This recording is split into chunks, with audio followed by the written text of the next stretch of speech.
who God has them to be. Do you see what you get the picture of there? Now, great picture, a visual that I got about what it means to be a parakaleo type of person is when I used to work with Young Life's Wilderness Ranch, we would take kids on these 7-day, actually 6-day mountaineering backpacking treks in the San Juan Mountains. And we would come to these stream crossings, and many times these streams were so wide that it was kind of difficult to walk across because of the slippery rocks and the current of the stream.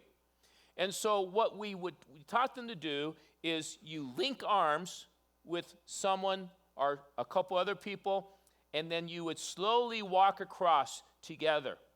Now, if the current's coming down this way, who would we put upstream? We would put the strongest person upstream because they break the water coming down, and so the people downstream from them aren't being pushed by the current as much. So guess where I always was?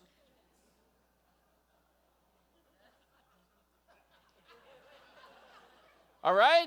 And it worked. It was amazing how we would take people that had never crossed a stream before, and we could hold each other, and if someone would slip on a slippery rock, the rest of us will hold them up and help them get across. That's such a great picture of what an encourager does. An encourager comes alongside of a person and says, hey, man, keep going. God's in you. Do you see what God's doing in your life?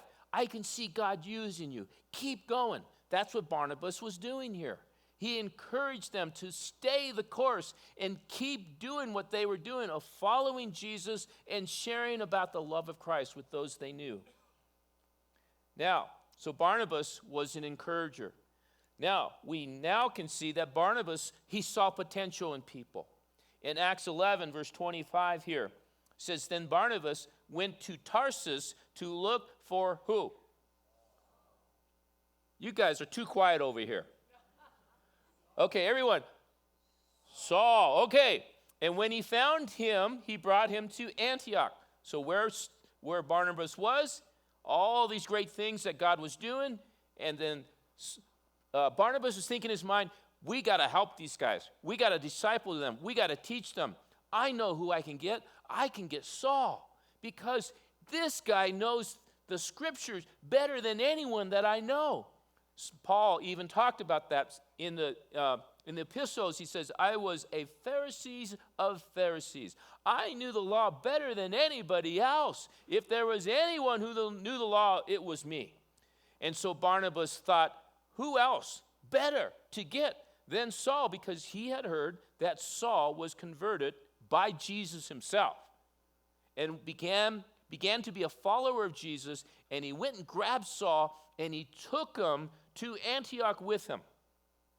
Now, in verse 26, and when he found him, he brought him to Antioch, and for a whole year, Barnabas and Saul met with the church and taught great numbers of people. The disciples were called Christians first at Antioch. And that's interesting for those of you that are your guys that like those little details. This is the first time in the scriptures that those who follow Jesus are called Christians. Okay? Now, I just imagine that Barnabas was also thinking, I got to help this guy named Saul. Because Saul was the guy that was going and arresting Christians and persecuting them, even having them stoned to death for heresy. And so you can imagine the Christians now thinking, that's the guy that was chasing us. That's the guy that pushed us out of our home. There's no way you're going to bring him to us, right? But Barnabas, being the encourager and seeing the potential in Paul, went and got him and brought him to Antioch and said to the people in Antioch, hey guys, take a chill pill. This is real, what happened to Saul. He is a converted, repentant person that is fully following Jesus now. and listen to the things he can teach you. I think that at this point in Saul's ministry that later became Paul, he needed a guy like Barnabas to do that. Now, what happens in the church? There's an old saying that in the church, people love to shoot the wounded. Have you ever heard that saying? That when someone stumbles to sin, or stumbles or fails in ministry, we think that they are totally wiped out. They can never be used by God again. And we question whenever they're brought back, and we think, no, we can't use this guy. Because we keep the bar so high. We need Barnabases. We need people that see what God's doing in people that can bring them and say, hey, I know this guy or this woman. I know their hearts. I've spent time with them, and I believe that they are repentant.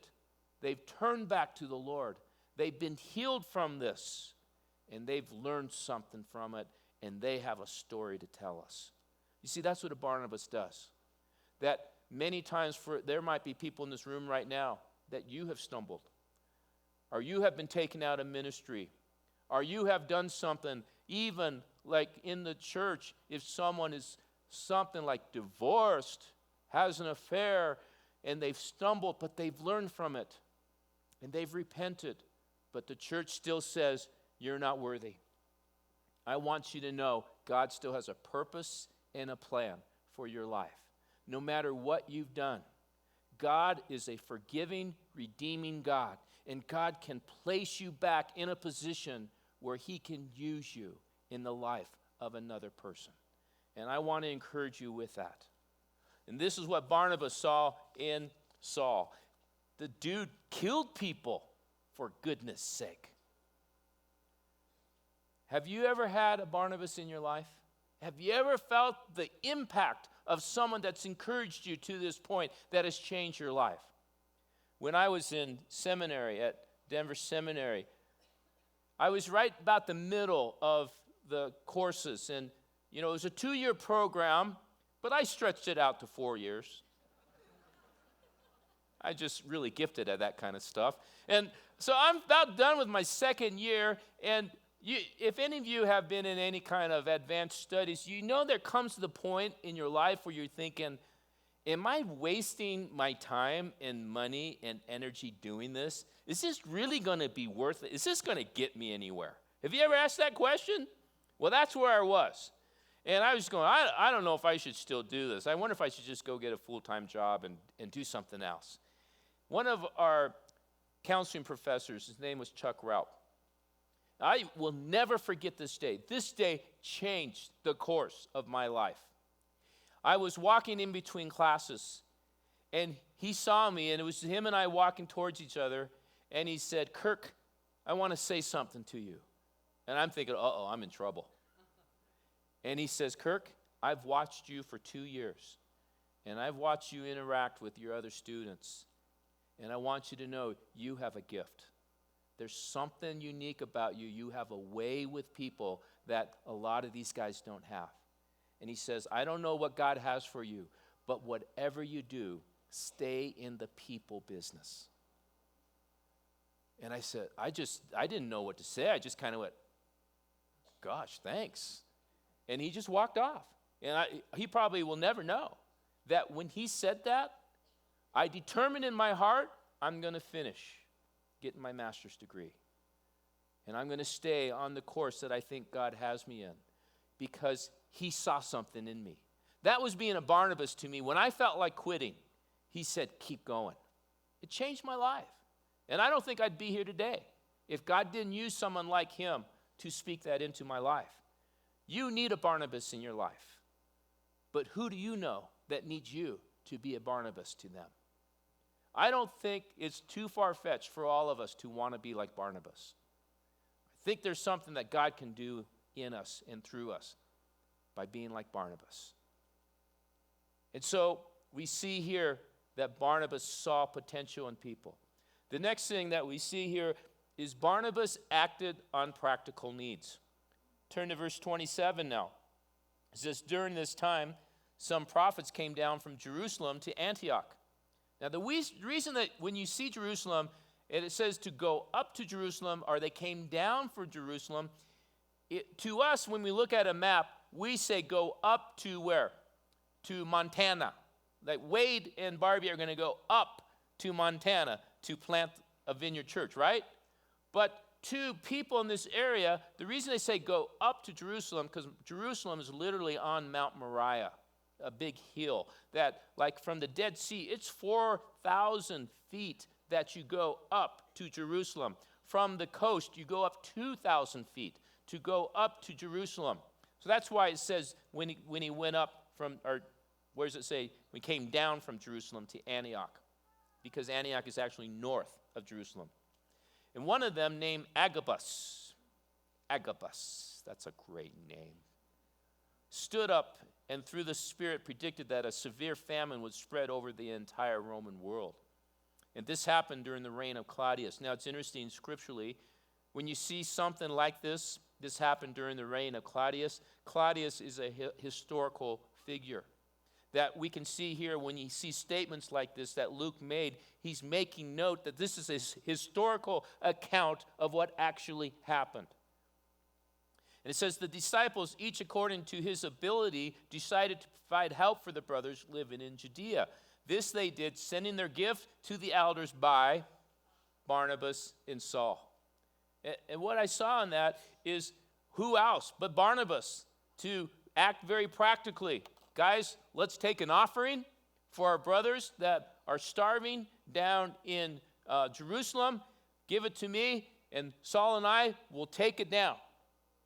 He saw the practical need. He knew what he needed to do to help them. Now, if you've ever been to Israel, Israel is a very semi-arid climate. Israel, in that area, in that region, they have the wet season, the rainy season, and the dry season. And when it's the dry season, it is dry. They can go months without seeing one cloud. That's literally what it's like. So they're dependent on the rainy season, which is from like November to April, that during that rainy season, when all the rain comes down, the rain will flow down into the Sea of Galilee and fill the sea. And the people also, all over Israel, you'll see these things called cisterns. And they would collect the water into these cisterns, and that's what they would live on during the dry season. And so if it didn't rain enough during the rainy season and their cisterns don't get full, then that causes a famine. They don't have water to live on. They don't have water to be able to water their crops. They don't have water to feed their animals. And that famines that hit Israel numerous times caused incredible hardships to them. And so knowing this, Barnabas took a collection and took it down to them. He saw their practical needs and he acted on it. A Barnabas type person has their antennas up all the time and seeing what needs are around them, and they will do practical, tangible things to help meet people's needs. There are many Barnabases in this room that you're just wired that way. There's something inside of you, you can't stand it when you see someone who's suffering. And you will bake them food. You'll bake them a pie. You'll take your pastor out for sushi. You'll do all these things to help them, right? That's what Barnabas type people do. And so the question is, can we be like Barnabas? Can we really do that? We first of all have to just understand the power of encouragement. Understand how encouragement literally can change a life. Encouragement can pick up a person. You can come alongside someone, pick them up, and say, hey, keep going. I know this is tough right now, but I'm here with you. There's no greater encouragement at times when someone is down to just be there with them, alongside of them, and just be there. And there's nothing worse when you are living in darkness and you feel like the voices in heaven have been silent. There's nothing worse than to be there alone. We all need a Barnabas at one time or another. And so The power of encouragement motivates us. And one thing that I want to encourage you guys that have kids is be a Barnabas to your kids. Learn to be an encourager to your kids.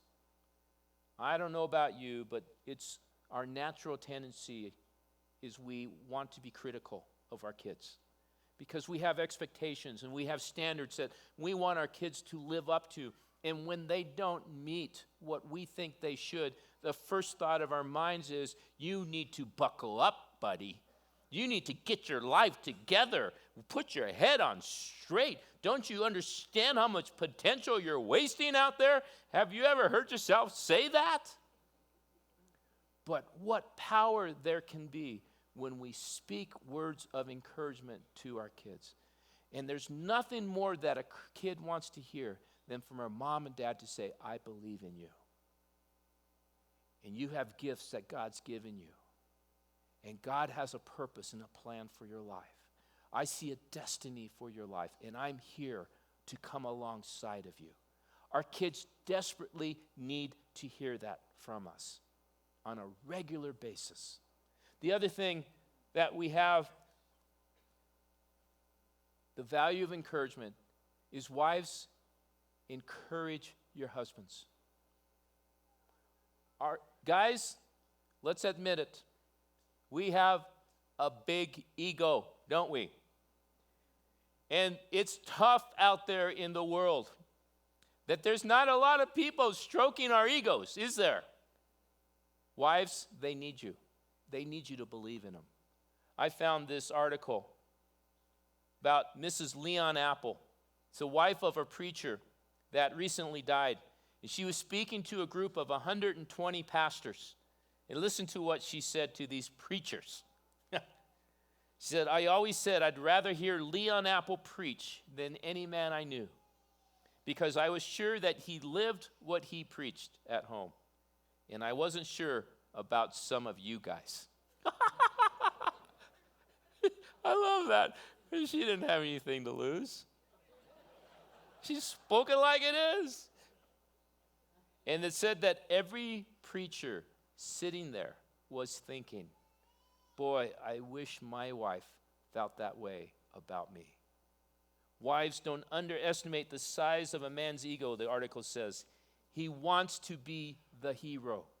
And when you cut him down in public, when you're disinterested in the things that he's interested in, when you ridicule the things that are important to him, it discourages him.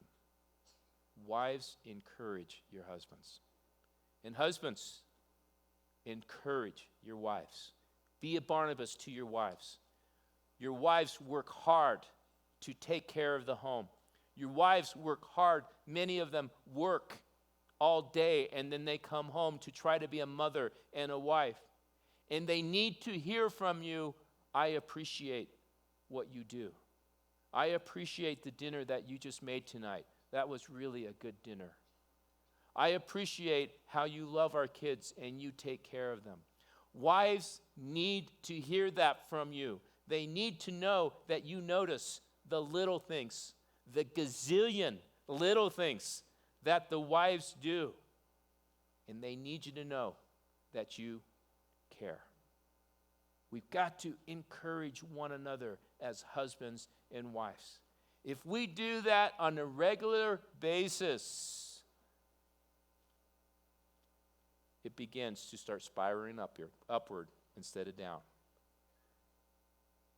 If you are a manager, if you supervise people at work, find the things they do well and encourage them.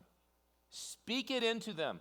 Notice the things that they do that they're doing well.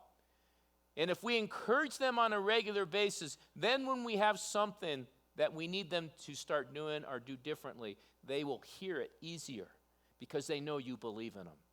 Bring out the best in people by being encouragers. Encourage your coworkers. You may not be supervising them, but let them know that they're doing a great job because there may be no one else there telling them. There's power in encouragement. That's who Barnabas was, and he calls us to be like Barnabas. We have the worship team come up. And then tune into the practical needs of those around you. Like Wayner, noticing that Kirk was struggling. Let's go see Kirk and make sure that his Achilles is okay. That spoke volumes to Jane and I, that they would come here and really actually care. I heard this week, Kathy, our receptionist, needed to go to Salt Lake City to see a back surgeon because she's having very severe back problems. But she couldn't drive. To drive that far on her own, the pain is too excruciating. She needed to kind of lay down. And so Janice Lang says, I'll drive you. She took a whole day of her time to be a Barnabas to Kathy and drive her to Salt Lake City and love on her. Jessica Stevens in our small group, when we went over to help Grandma Dickey, she said, Grandma, does your family come here and help you? Make sure you're okay. And she said, oh, no, they're all in different places of the country, and they can't. And so Jessica comes to our small group, being the Barnabas that she is. And she says, guys, can we as a small group take turns and continue to check up on Grandma Dickey and continue to take care of her yard and her house for her? And we were all over that. But Jessica was being a Barnabas. She was being like Barnabas to look after Grandma Dickey. Who are those people in your life that he's calling you to be a Barnabas to?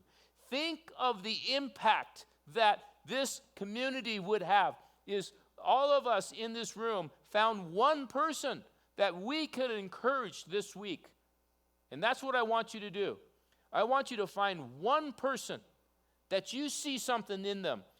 And before you come back next week, I want to hear stories of how you were a Barnabas in their life and how you encouraged them, how you came alongside of them, how you spoke into them, something that you see that maybe they don't see. Think of the lives that can be changed if we all do that.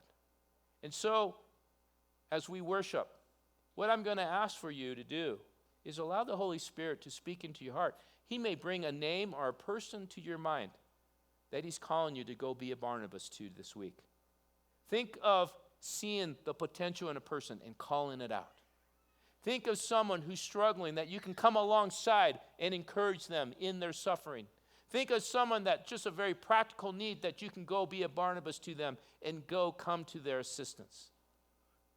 And watch how God uses us to change another life. Let's stand and let's worship God, who causes us, all of us, to be like Barnabas.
Did a person come to mind? Someone that needs the Barnabas in their life right now? Write that down in your mind's eye. And let's pray. Father, I pray that you would fill us with your Holy Spirit. And Lord, as we think about the way Barnabas was and how you call us to be like Barnabas, we are quite aware, Lord, that we just can't do that on our own. We can't do it in the flesh. We need you to fill us with your love. And Lord, as you give us your love, then you fill us with that love to be poured out in the life of another. And so, Lord, I pray that you would give us those opportunities this week to be a Barnabas and someone that is in desperate need of encouragement. And Lord, let us be the skin of Jesus in our lives with those that we know and those we encounter this week.